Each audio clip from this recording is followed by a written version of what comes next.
करते हैं आज अपना अगला लेक्चर। तो आज के लेक्चर के अंदर हम पढ़ने वाले हैं कुछ मैथमेटिकल चीजें, ठीक है, जो केमिस्ट्री में हमारे काम में आती है, जो फिजिक्स में हमारे काम में आती है और जो मैथ्स के अंदर भी हमारे काम में आती है। ठीक है, तो स्टार्ट करते हैं आज का लेक्चर। तो आज का लेक्चर जो मैं पढ़ाऊंगा वो फर्स्ट टॉपिक जो होगा हमारा वो होगा साइंटिफिक नोटेशन या एक्सपोनेंशियल नोटेशन। ठीक है, तो साइंटिफिक नोटेशन क्या होता है पहले उस चीज को समझते हैं। जैसे कि मैं तुम्हें एक बात बोलूं कि हमारे पास जैसे कि कोई भी वैल्यू होती है ना, तो कभी कभी क्या होता है ना, कोई वैल्यू काफी ज्यादा छोटी होती है और कोई वैल्यू काफी ज्यादा बड़ी होती है। ठीक है, ऐसी वैल्यू जनरली देखने को मिलती है, क्योंकि केमिस्ट्री है तो यहाँ पे हम एटम्स और मॉलिक्यूल्स के बारे में स्टडी करते हैं और उनका जो मास होता है वो काफी ज्यादा कम होता है। ठीक है, 10⁻²⁴, 10⁻23 ग्राम्स के अंदर होता है, तो 10⁻31 kg के अंदर होता है। तो इस टाइप की अगर वैल्यूज हमारे पास आती है ना, तो उसको हम ये तो नहीं है कि अगर 10⁻31 लिखा होगा तो मैं इसको ये लिखने बैठूंगा अब 0.0000031 बार, ऐसे लिखना क्या होगा, ये काफी लेंथी प्रोसेस हो जाएगी। ठीक है, तो इसको क्या किया हुआ है, इसको थोड़ा सा शॉर्ट फॉर्म में लिखने के लिए ये नोटेशन बनाया हुआ है। ठीक है, तो ये नोटेशन किस लिए बनाया हुआ है, ताकि जो भी बड़ी वैल्यूज है या जो भी छोटी वैल्यूज है उनको हम एक नोटेशन में लिख के उसको हम कंप्रेस्ड फॉर्म में लिख पाए। चीज समझ में आ रही है? तो ये जो भी हमारे पास कंप्रेस्ड फॉर्म यहाँ पे होता है, इस कंप्रेस्ड फॉर्म के अंदर किस टाइप का फॉर्मेट होता है, n×10⁻n फॉर्मेट। ठीक है, इस फॉर्मेट में हम इसको एक्सपोनेंशियल नोटेशन को लिखते हैं। ठीक है, यहाँ पे n क्या है, जो भी यहाँ पे वैल्यू आएगी ना वो वैल्यू 1.000 से 9.9999। ठीक है, ये अप्रोक्स 10 हो गया, लेकिन 10 में लिखते हैं। ठीक है, 9.99999 जितना भी जाएगा वहां तक लिखेंगे, कभी भी इसको 10 तुम्हें नहीं लिखना है। n जो है इसको एक्सपोनेंट बोलते हैं, ये जो n है इसको एक्सपोनेंट बोलते हैं। ये वैल्यू पॉजिटिव भी हो सकती है और ये वैल्यू नेगेटिव भी हो सकती है। चीज समझ में आ रही है? तो अब कैसे लिखा जाता है, अगर कोई भी वैल्यू है तो उसको हम साइंटिफिक नोटेशन में कैसे लिखते हैं, इस चीज को थोड़ा सा यहाँ पे समझते हैं। ठीक है, तो आराम से देखना। जैसे कि हमें 200 लिखा हुआ है। ठीक है, अब 200 लिखा हुआ है तो मुझे इस फॉर्मेट में इसको लिखना है। किस फॉर्मेट में लिखना है, n×10⁻n फॉर्मेट में इसको हमें लिखना है। तो कैसे लिखेंगे, यहाँ पे 200 है तो इसको मैं लिख सकता हूँ 2×100। ठीक है, अब तुम बोलोगे कि ये जो वैल्यू आनी चाहिए ना, स्टार्टिंग वाली वैल्यू, ये कहां से कहां के बीच में आनी चाहिए, 1 से 9.999। ठीक है, तो मुझे इस 2×200 में जो आगे वाली वैल्यू चाहिए वो कितनी चाहिए, 1 से 9.99 के बीच में। तो क्या 1 से 9.999 के बीच में वैल्यू है, तो तुम बोलोगे हाँ सर है। तो अगर 2 वैल्यू है और इस 100 को क्या लिख सकता हूँ, 10⁻²। तो तुम देखोगे तो मैंने ये जो भी वैल्यू थी इसको इस फॉर्मेट में लिख दिया, 2×10⁻² फॉर्मेट। किस क्लियर है? तो मतलब ये इसका एक्सपोनेंशियल नोटेशन या फिर ये इसका साइंटिफिक नोटेशन हो गया। किसका? इस वैल्यू का। 450 है तो इसको मैं एक तो ये लिख सकता हूं 45×10। ठीक है, लेकिन अगर 45×10⁻1 बोल दो, उसको 10⁻1 लिखा हुआ है, लेकिन तुम बोलोगे कि सर ये जो आगे वाली वैल्यू आनी चाहिए ना, ये कहां से कहां आनी चाहिए, 1 से 9.999 के बीच में। तो ये वैल्यू को मैं क्या करूंगा, एक पॉइंट पीछे करके 4.5×10⁻2 कर दूंगा। ये चीज क्लियर हो रही है ना? एक पॉइंट अगर मैंने ऐसे कम किया तो यहाँ क्या चला गया, पावर में। तो ये इसका साइंटिफिक नोटेशन है। ये इसका साइंटिफिक नोटेशन नहीं है। साइंटिफिक नोटेशन कौन सा है इसका, ये वाला, क्योंकि ये वाली वैल्यू कहां से कहां के बीच में आनी चाहिए, 1 से 9.99 के बीच में। 0.5 दिया हुआ है। ठीक है, तो 0.5 को क्या लिख सकता हूँ, 5×10⁻⁻1 है ना? क्या यही इसका साइंटिफिक नोटेशन है? तो तुम बोलोगी हाँ सर यही इसका साइंटिफिक नोटेशन है, क्योंकि n की वैल्यू नेगेटिव भी हो सकती है। तो ये वैल्यू अब की बार क्या आ गई, नेगेटिव, और ये वैल्यू कहां से कहां के बीच में आ गई, 1 से 9.99 के बीच में। 50 लिख दिया तो 5×10⁻1 लिख दू।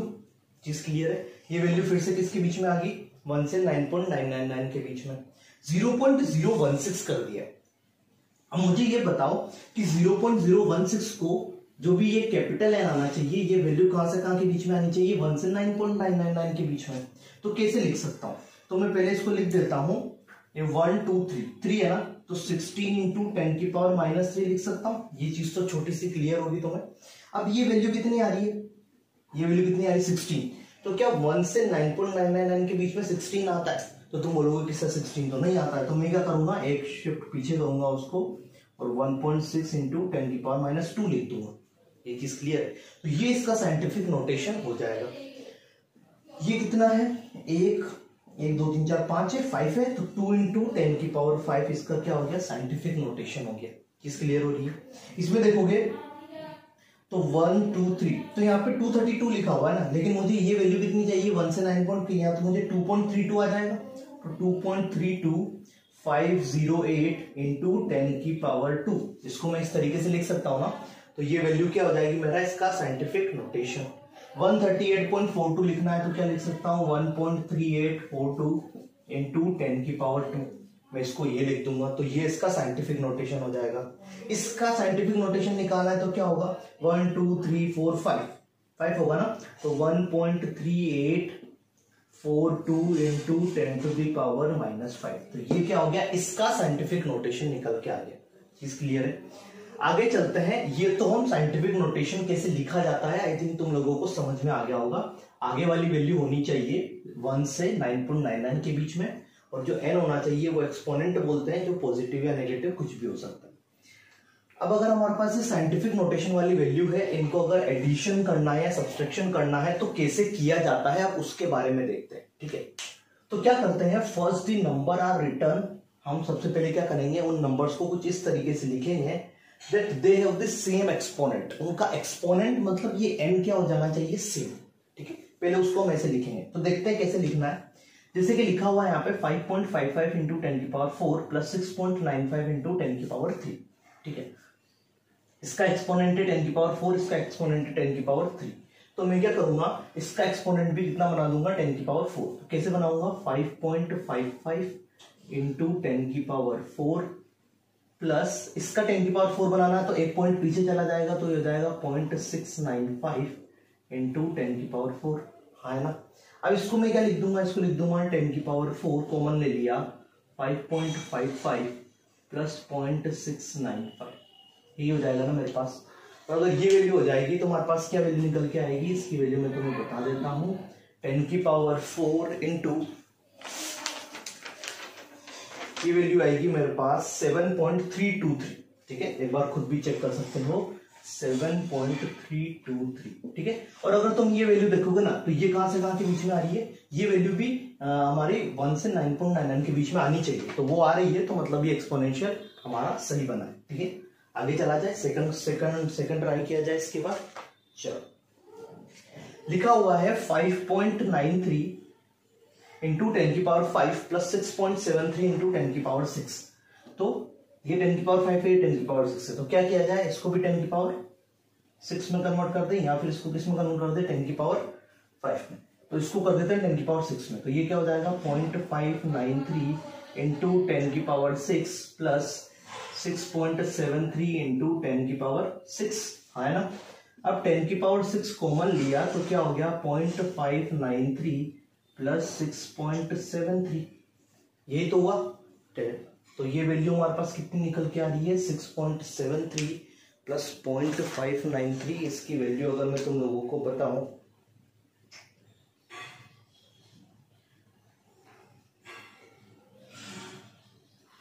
सॉरी, एक्चुअली जो फर्स्ट वाली वैल्यू थी वो फर्स्ट वाली वैल्यू थी 6.245। ठीक है, 6.4245। ठीक है, उसको करेक्ट कर लेना, बाई चांस किसी ने गलत लिख दिया हो तो 6.245। और ये वाली जो वैल्यू है, ये वाली वैल्यू है 7.323 इंटू 10 की पावर।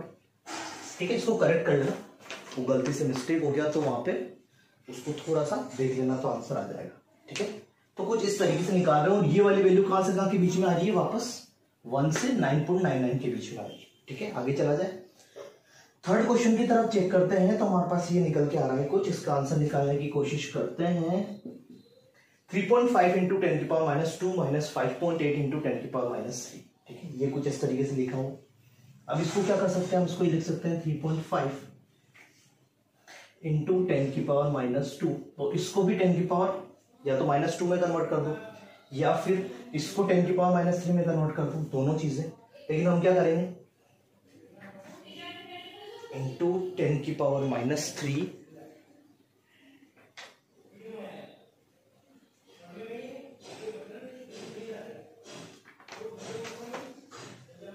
तो क्या कर सकते हैं हम, इसको भी 10 की पावर -2 में कन्वर्ट कर सकते हैं। अगर 10 की पावर -2 में कन्वर्ट कर सकते हैं तो ये कितना हो जाएगा, 0.58 इंटू 10 की पावर -2, है ना। अगर ये हो जाएगा तो 10⁻² कॉमन लेंगे तो आंसर आएगा 3.5 माइनस 0.58, और अगर ये वैल्यू निकल के आएगी तो इसका आंसर हमारे पास निकल के आएगा 3.864। सॉरी, इसका आंसर हमारे पास निकल के आएगा 2.92 इंटू 10⁻², ठीक है। और ये वाली वैल्यू कहां से कहां के बीच में आ रही है? ये वैल्यू आ रही है 1 से 9.99 के बीच में। आगे चला जाए, लास्ट वाले का आंसर निकाला जाए 7.8 इंटू 10⁻⁴ माइनस 8.7 इंटू 10⁻3, ठीक है। तो ये 10⁻3 है, ये 10⁻4 है, इसको भी 10⁻4 में कन्वर्ट कर देते हैं। तो 7.8 इंटू 10⁻4 माइनस 0.87 इंटू 10⁻4। चीज क्लियर है? एक्सपोनेंट सेम करना है, ये एक्सपोनेंट सेम किया हमने, ये एक्सपोनेंट सेम किया हमने, ठीक है। एक्सपोनेंट 10⁻², सेम किया, 10⁻4 सेम किया। ये जब इसको सब्सट्रैक्ट करोगे तो हमारे पास इसका आंसर भी निकल के आएगा कितना? 6.93 इंटू 10⁻4, ठीक है। ये वैल्यू कहां से कहां के बीच में आ रही है? 1 से 9.999 के बीच में आ रही है, ठीक है। तो ये कुछ एडिशन और सब्सट्रैक्शन कैसे करते हैं उसके लिए एक सिंपल सी ये जो लाइन लिखवाई है ना, ये काफी ज्यादा इंपॉर्टेंट है। इसे तुम समझ सकते हो कि कुछ इस तरीके से लिखना है कि उनका एक्सपोनेंट सेम हो जाए, और एक्सपोनेंट सेम लिख के फिर हमें उनका जो भी कैलकुलेशन जो जनरल तरीके से हम करते हैं वैसे ही हमें सिंपल करना है। अब देखते हैं कुछ मल्टीप्लीकेशन वाले साइंटिफिक नोटेशन के बारे में। तो वो तो सिंपल से काफी है, जो तुम्हें पता होंगे वैसे, तो उसको एक बार देख लेते हैं। जैसे लिखा हुआ है 5.6 इंटू 10⁵ इंटू 6.9 इंटू 10⁸। तो इसमें सिंपल तुम्हें क्या करना है? 5.6 इंटू 6.9 कर दो इंटू 10⁵ प्लस 8 कर दो, ठीक है। तो ये वैल्यू मल्टीप्लीकेशन में जाएगा तो 5.6 इंटू 6.9 इंटू 10⁻13 हो जाएगा, ठीक है।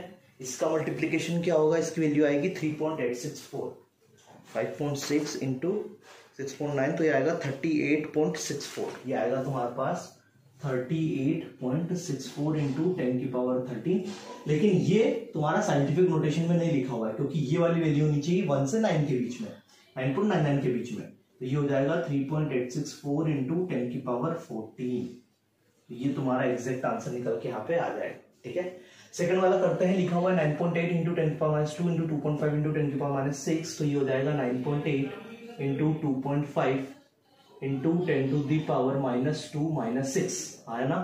तो 9.8 इंटू 2.5 तुम्हारे पास आंसर होगा 24.50। ये हो जाएगा 24.50 इंटू 10⁻8। लेकिन वही है कि फिर ये साइंटिफिक नोटेशन में नहीं लिखा हुआ है, तो इसको क्या लिख देंगे? 2.540 इंटू 10⁻⁷, ठीक है। तो ये तुम्हारा एग्जैक्ट आंसर निकल के आ जाएगा, ठीक है। तो जैसे तुम मल्टीप्लिकेशन करते हो तुम्हें वैसे ही करना है, लेकिन सिंपल सा तुम्हें क्या याद रखना है कि ये साइंटिफिक नोटेशन में आ जाना चाहिए। साइंटिफिक नोटेशन का मतलब ये वाली वैल्यू 1 से 9.99 के बीच में, और ये वाली वैल्यू पॉजिटिव और नेगेटिव कुछ भी हो सकती है। साइंटिफिक नोटेशन या एक्सपोनेंशियल नोटेशन पढ़ने के बाद अब चलते हैं सेकेंड टॉपिक की तरफ, जिसका नाम है सिग्निफिकेंट फिगर्स, ठीक है। तो ये सिग्निफिकेंट फिगर्स की जरूरत कब पड़ी? जब सपोज हम लेबोरेटरी के अंदर या कोई भी फिजिक्स के अंदर, अगर हम फिजिक्स की जो लेबोरेटरी होती है उसके अंदर अगर सपोज कोई एक्सपेरिमेंट कर रहे हैं और उस एक्सपेरिमेंट से कुछ वैल्यू निकल के आ रही है, और सिमिलरली हमारे पास उसका कोई फॉर्मूला और उससे हम कुछ कैलकुलेट करके वैल्यू निकाल रहे हैं, तो कभी कभी क्या होता है ना कि उनके बीच में जो भी वैल्यूज आती है वो डिफरेंट वैल्यूज आ जाती है, ठीक है। तो डिफरेंट वैल्यू का मतलब क्या है कि कोई एक पर्टिकुलर वैल्यू फिक्स नहीं आ रही, क्योंकि एक एक्सपेरिमेंटल है, एक कैलकुलेटेड है। फॉर्मूला लगा रहे हैं तो फॉर्मूला से भी आंसर सही आना चाहिए, और एक्सपेरिमेंटल वैल्यू मतलब एक्सपेरिमेंट करते हुए जो वैल्यू वहां पे रीडिंग के थ्रू जो शो करता है इंस्ट्रूमेंट, वो वैल्यू सेम होनी चाहिए। लेकिन उनमें क्या होता है ना, कभी कभी डिफरेंस आ जाता है। सपोज कि किसी की वैल्यू अगर 3.1 आनी चाहिए थी एक्सपेरिमेंट में, लेकिन 3.2 आ गई, तो वहां पे डिफरेंस कितना का आ गया? 0.1, ठीक है। तो इन चीजों को थोड़ा सा समझने के लिए हमारे पास यहाँ पे किस चीज की जरूरत पड़ती है? सिग्निफिकेंट फिगर्स की। तो वो लिखा हुआ है the uncertainty in the experimental और the calculated value is indicated by mentioning the number of significant figures. हम उनके सिग्निफिकेंट फिगर्स के नंबर्स को मेंशन करके उनकी जो भी अनसर्टेनिटी है उसको एक्सप्लेन कर सकते हैं, ठीक है। तो ये कुछ होता है, ठीक है। तो इसके ना इससे रिलेटेड क्वेश्चन आता है कि किसके अंदर कितना सिग्निफिकेंट फिगर्स होते हैं, तो वो उसके रूल्स कुछ होते हैं, तो वो रूल्स हमें पता होने चाहिए, ठीक है। तो वो रूल्स में तुम्हें एक के बाद एक समझाता जाऊंगा, तो उनको आराम से समझते हुए जाना। पहला रूल है all non zero digits are significant. जितने भी नॉन जीरो मतलब जहां पे जीरो नहीं है, 1 2 3 4 5 6 7 8 9, ये सारे नॉन जीरो डिजिट्स हैं, ये सारे सिग्निफिकेंट होते हैं, ठीक है। तो जैसे कि अगर मैं बात करूं कि मैंने एक वैल्यू लिखी हुई है 1.887, ठीक है, क्या इसके अंदर जीरो है? नहीं है ना। अगर जीरो नहीं है तो इसके अंदर नंबर कितने हैं? 1 2 3 4 4 नंबर है ना, तो इसका सिग्निफिकेंट नंबर है 4। इसका सिग्निफिकेंट फिगर या सिग्निफिकेंट नंबर अगर हम बोले तो 4 सिग्निफिकेंट फिगर्स, याद रहेगा, क्योंकि इसमें नॉन जीरो नहीं है। 12.667, इसके अंदर कोई जीरो है? जीरो नहीं है, तो इसके अंदर कितने नंबर है? 1 2 3 4 5, तो इसके 5 सिग्निफिकेंट फिगर्स, ठीक है। 1.23, क्या इसके अंदर कोई जीरो है? नहीं है ना। नहीं है तो कितने नंबर है? 1 2 3, तो कितना आ गया आंसर? 3। की समझ में आ रही है? पहला रूल समझ में आया। पहला रूल बोलता है कि सारे नॉन जीरो डिजिट जो होते हैं वो सिग्निफिकेंट होते हैं।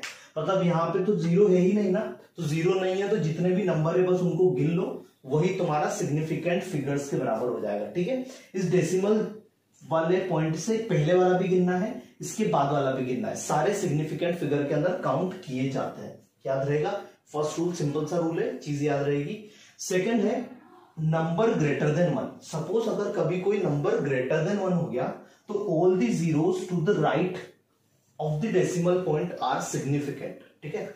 सपोज कोई नंबर ग्रेटर देन 1 है, जैसे कि एग्जांपल मैंने ले लिया 3.0, ठीक है, ये कहीं पे लिखा हुआ है, तो ये जो भी इस डेसिमल पॉइंट के अगर पीछे कोई जीरो लगा हुआ है ना, तो उस जीरो को भी हम सिग्निफिकेंट फिगर्स के अंदर काउंट करते हैं। क्या याद रहेगा? पहला रूल क्या पड़ा कि अगर जीरो नहीं है तो सारे सिग्निफिकेंट हो गए। जीरो आ गया कब आया? डेसिमल पॉइंट के पीछे आया, ठीक है। अगर डेसिमल पॉइंट के पीछे अगर जीरो आया तो इसको मैं काउंट करूंगा, इसको मैं काउंट करना है। तो इसको अगर काउंट करना है तो एक वैल्यू तो ये हो गई और दूसरी वैल्यू ये, तो इसके अंदर सिग्निफिकेंट फिगर कितने हो गए? इसके अंदर सिग्निफिकेंट फिगर हो गए 2 सिग्निफिकेंट फिगर है। ये तो ये 3 और दूसरा कौन सा है? 0। ये वैल्यू 91.070, तो 1 2 पॉइंट के पीछे 0 आ रहा है, 1 2 3 ये 5 है, तो टोटल 5 सिग्निफिकेंट फिगर्स इसके अंदर हमें देखने को मिलेंगे। 42.000 इस पॉइंट के पीछे आ रहा है ना, राइट साइड में है, राइट साइड में तो काउंट होगा, राइट साइड में तो डेसिमल के अगर पीछे है तो काउंट करते हैं, ठीक है, याद रहेगा। डेसिमल के पीछे अगर है तो काउंट करते हैं, किसको? जीरोस को, जीरो को काउंट करते हैं। तो 1 2 3 4 5 सिग्निफिकेंट फिगर है, तो ये 5 सिग्निफिकेंट का आंसर आ क्या है इसका? 5। दोनों रूल समझ में आए? एक बार अच्छे से देख लो तो थोड़ा सा तुम्हें चीजें क्लियर हो जाएगी कि कैसे हमें रूल लगाना है। अब चलते हैं थर्ड रूल की तरफ, जो रूल बोलता है कि अगर कोई भी नंबर लेस देन 1 है, ठीक है, तो only zeros to the right of the first significant digit, ठीक है। फर्स्ट सिग्निफिकेंट डिजिट के राइट में जो भी जीरोस है वो सिग्निफिकेंट फिगर्स या सिग्निफिकेंट नंबर के अंदर काउंट होंगे, but the zeros to the left, लेकिन उसके अगर लेफ्ट में कोई जीरो है तो वो काउंट नहीं होगा। समझते हैं क्या बोल रहे हैं, ठीक है। एग्जाम्पल से ही क्लियर होगी चीजें, तो आराम से समझते हैं। फर्स्ट सिग्निफिकेंट का मतलब ये यहां पे बोल रहा है कि कोई नॉन जीरो डिजिट होगा, ठीक है। फर्स्ट सिग्निफिकेंट डिजिट का क्या बोल रहा है? मतलब कोई नॉन जीरो डिजिट होगा। तो यहां पे ये लेस देन 1 है सारे, तो 4.4960 लिखा हुआ है ना, 0.4960। तो इस फर्स्ट सिग्निफिकेंट फिगर के राइट में कोई जीरो है तो तुम बोलोगे जीरो है, तो इस जीरो को मैं काउंट करूंगा, लेकिन इस वाले जीरो को मैं काउंट नहीं करूंगा क्योंकि वो लेफ्ट में। तो कितने हैं? 1 2 3 4, तो इसके अंदर 4 सिग्निफिकेंट फिगर्स। कितने फिगर्स है? 4 सिग्निफिकेंट फिगर्स है। इसमें कितने हैं? ये फर्स्ट सिग्निफिकेंट डिजिट आ रहा है, इसके लेफ्ट में जीरो है ये, तो ये काउंट नहीं होंगे। इसके राइट में 3 है तो ये तो काउंट होगा। तो कितने सिग्निफिकेंट फिगर हो गए? 2 सिग्निफिकेंट फिगर्स हो गए, ठीक है। यहां पर इस 2 के लेफ्ट में 0 है तो ये काउंट नहीं होंगे। आंसर आएगा 1 सिग्निफिकेंट फिगर, क्योंकि ओनली 2 ही सिग्निफिकेंट फिगर की तरह यहाँ पे काम में आने वाला है।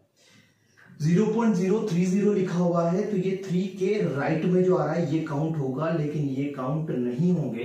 तो आंसर कितना आएगा 2। कौन कौन से होंगे, एक तो 3 और दूसरा कौन सा हो जाएगा 0। तो ये दोनों सिग्निफिकेंट फिगर के अंदर हम काउंट करेंगे। चीज क्लियर है क्या? कोई भी अगर लेस देन 1 है तो उसके जो भी राइट में 0 है वो काउंट होगा, लेफ्ट में 0 वो काउंट नहीं होगा। Simple. Rule number 4, a zero becomes significant if it comes in between two non-zero digits। ठीक है, एक जीरो कब सिग्निफिकेंट होगा? अगर वो दो नॉन जीरो डिजिट के बीच में आ रहा हो। जैसे एग्जांपल मैंने ये लिया हुआ है 3.01 लिया हुआ है ना, तो 1 3 और 1 के बीच में आ रहा है 0, तो ये सिग्निफिकेंट है, मतलब आंसर क्या आएगा 3। 3 मतलब 3 भी है, 0 भी है, 1 भी है, मतलब इसके अंदर 3 सिग्निफिकेंट फिगर्स है। 6.023 यहाँ पे भी 0 किसके बीच में आ रहा है? 6 और 2 के बीच में, मतलब ये भी काउंट होगा। काउंट होगा तो कितने सिग्निफिकेंट फिगर हो जाएंगे? 4 कौन कौन से? 6 0 2 और 3। इसी तरीके से 3 और 2 के बीच में 2 0 आ रहे हैं तो ये दोनों 0 काउंट होंगे तो 1 2 3 4 5, तो यहाँ पे आंसर क्या आ जाएगा? 5 सिग्निफिकेंट फिगर्स। किस क्लियर है? बहुत सिंपल सी चीज है, कैसे निकालना है, तरीके हैं, रूल से फॉलो करोगे तो आंसर जरूर आएगा। तो देखते हैं रूल नंबर 5 को। रूल नंबर 5 के अंदर क्या लिखा हुआ है? व्हेन एडिंग और subtracting the number of decimal places in the answer should be equal to the number of decimal places in the number with the least number of decimal places। उड़ गए। समझो कि सिंपल क्या बोल रहा है कि जब कभी भी हम ऐड और सब्सट्रैक्ट करते हैं ना, तब हम करते क्या है, जो ऐड होने के बाद जो वैल्यू निकल के आती है ना, वो वैल्यू का जो भी डेसिमल प्लेसेस होना चाहिए, जो भी डेसिमल प्लेस होना चाहिए, वो उन तीनों में से जिसमें सबसे कम डेसिमल प्लेसेस है वो होना चाहिए। ठीक है, तो देखते हैं, इसको समझते हैं क्वेश्चन के थ्रू। 3.21 है, ठीक है, इसके अंदर सिग्निफिकेंट फिगर बताओ। 3.21 के अंदर 3 तो सिग्निफिकेंट फिगर है और 2 डेसिमल प्लेस है। 2 डेसिमल प्लेस है मतलब पॉइंट के बाद 2 वैल्यूज है, तो 2 डेसिमल प्लेसेस है। ओके, 1.5 है तो 2 तो सिग्निफिकेंट फिगर है, लेकिन डेसिमल प्लेसेस कितना है? 1, तो 1 डेसिमल प्लेस है। 21.402, 5 तो सिग्निफिकेंट नंबर हो गए, 5 सिग्निफिकेंट नंबर हो गए, और 3 क्या हो गए? डेसिमल प्लेस 1 2 3, तो 3 तुम्हारे पास डेसिमल प्लेस हो गए। इन तीनों को ऐड किया मैंने तो मेरे पास आंसर आया 26.112। लेकिन क्या इसका एग्जैक्ट आंसर 26.112 है? नहीं, क्योंकि सिग्निफिकेंट फिगर्स का रूल बोलता है कि हमें वो आंसर लेना है जो कि सबसे कम डेसिमल प्लेसेस वाला हो। तो सबसे कम डेसिमल प्लेस किसके अंदर है? इन तीनों में। तो तुम आंसर बोलोगे कि सर इसके अंदर कितना है? 1 है। तो हमें भी इसका जो वैल्यू देना है ना, वो ओनली 1 डेसिमल प्लेस तक ही आंसर देना है, मतलब इसका आंसर होगा 26.1। इसका आंसर क्या हो जाएगा? सिंपल 26.1। तुम्हें 26.112 नहीं लिखना है, तुम्हें ओनली क्या लिखना है? आंसर 26.1 लिखना है। याद रहेगा क्या? सिंपल चीज है। सेम चीज तुम्हें सब्सट्रैक्शन करते हुए भी अप्लाई करनी है। ठीक है, रूल नंबर 6 लिखा हुआ है in multiplication and division. Multiplication और डिवीजन करते हुए the number of significant figure in the answer should be same as in the number with least number of. यहाँ पे least number of decimal places था, यहाँ पे least number of significant figures है। ठीक है, अलग अलग चीजें दोनों याद रखना। यहाँ पे least number of decimal places के अकॉर्डिंग आंसर देना है, यहाँ पे least number of significant figures के अकॉर्डिंग आंसर देना है। तो ये है 3.376, ये है 1.25। ठीक है, इसके अंदर 4 सिग्निफिकेंट फिगर है, इसके अंदर 3 सिग्निफिकेंट फिगर। ठीक है, आंसर चीज समझ में आ रही है? तो अगर इसके अंदर 4 सिग्निफिकेंट फिगर है, इसके अंदर 3 सिग्निफिकेंट फिगर है, तो अपने अकॉर्डिंग जो आंसर आना चाहिए ना, उसके अंदर कितना सिग्निफिकेंट फिगर होना चाहिए? उसका सिग्निफिकेंट फिगर होना चाहिए इन दोनों में से जो सबसे कम है। तो इसका आंसर क्या है? 3। तो तुम्हारा जो आंसर निकल के आना चाहिए उसके अंदर भी कितना सिग्निफिकेंट फिगर होना चाहिए? 3 होना चाहिए। और जो मैंने यहाँ पे आंसर निकाला उसका सिग्निफिकेंट फिगर भी क्या है? 3 है। तो यहाँ पे अगर मैं फिर से तुम्हें समझाऊं कि जो मल्टीप्लीकेशन के बाद जो आंसर आएगा, ठीक है, उसके अंदर तुम सिग्निफिकेंट फिगर काउंट कर लोगे और तुम चेक करोगे कि जिन नंबर को मल्टीप्लाई किया था उनमें सबसे कम सिग्निफिकेंट नंबर किसका है, उसके अकॉर्डिंग ही तुम्हें यहाँ पे क्या देना है? आंसर देना है। तो ये कुछ सिंपल से रूल्स है सिग्निफिकेंट फिगर्स के, जिसको शायद तुम समझ चुके होंगे। इनसे रिलेटेड कुछ क्वेश्चंस मैं तुम लोगों को भेज दूंगा, उन क्वेश्चंस को एक बार खुद से ट्राई करना, तो तुम्हें सारी चीजें थोड़ी सी क्लियर हो जाएगी। बाकी फिर इसके बाद एक और टॉपिक बचा हुआ, उसको हम देखते हैं। तो अब चलते हैं सबसे लास्ट टॉपिक की तरफ। जो आज के लेक्चर का सबसे लास्ट टॉपिक है वो है राउंडिंग ऑफ। राउंडिंग ऑफ का मतलब राउंड ऑफ करना, ठीक है। ये चीज तुम्हें पहले से पता होगी। जैसे तुम कभी कभी क्या होता है ना कि अगर बोलते हो कि 499 है तो तुम बोला कि चलो राउंड ऑफ होके 500 हो गए, ठीक है। आसपास की जो भी एक न्यूमेरिकल वैल्यू होती है तुम उसको जल्दी पिकअप कर लेते। तो वही सेम सेम सेम चीज है यहाँ पे कि राउंडिंग ऑफ का मतलब क्या है कि हमें कोई भी चीज को कैसे उसके आसपास की न्यूमेरिकल वैल्यू के साथ रिलेट करना है। तो दो रूल है, आराम से समझोगे, कुछ है नहीं वैसे खास। लिखा हुआ है the digit following the last digit to be kept is less than 5, the last digit is left unchanged. मतलब क्या बोल रहा है कि सपोज मेरे पास ये वैल्यू लिखी हुई है 46.32, तो इसका जो लास्ट डिजिट ये है, ये जो है इसके पीछे वाली जो वैल्यू है वो कितनी 3 है। अगर ये वाली वैल्यू लेस देन 5 होगी, ठीक है, अगर इसके वाली वैल्यू जो होगी वो अगर लेस देन 5 होगी तो मैं ये हटा दूंगा, मतलब ये कोई इसमें कोई भी चेंज नहीं करूंगा। मतलब ये 46.32 को मैं क्या लिख सकता हूँ, 46 लिख सकता हूँ, ठीक है। अगर सपोज तुम्हारे पास कोई वैल्यू आ गई 39.22 तो उसको 39 लिख सकते हो राउंड ऑफ करके, ठीक है। ये क्योंकि ये वैल्यू कितनी है 5 से कम, ये वैल्यू कितनी है 5 से कम है, ठीक है, ये इंपॉर्टेंट चीज है। फिर अगर तुम्हें लिखा हुआ है 38.42 या 49 लिख दिया सपोज, ठीक है, तो तुम इसको क्या लिख सकते हो, सिंपल इसको तुम अगर 38.42 लिख दिया तो इसको क्या लिख सकते हो तुम 38 लिख सकते हो। चीज क्लियर है क्या, क्या समझा रहा हूं। तो ये वैल्यू जो होनी चाहिए, ये वैल्यू किससे ले होनी चाहिए, लेस देन 5 होनी चाहिए। सेकेंड रूल है if the digit following the last digit to be kept is 5 और मोर, अगर 5 और उससे ज्यादा है तो last digit to be kept is increase by 1, तो इस लास्ट डिजिट को हम 1 से इंक्रीज कर देंगे। जैसे कि 52.87 लिखा मैंने, तो ये वैल्यू क्या है, ग्रेटर देन 5 है, ग्रेटर देन 5 है, तो मैंने क्या किया, इसके अंदर एक वैल्यू इंक्रीज करके 52 अगर या तो 52.9 लिख दो या 52.9 की जगह इसको अगर थोड़ा सा और अच्छे से करोगे तो क्या लिख सकते हो उसको 53।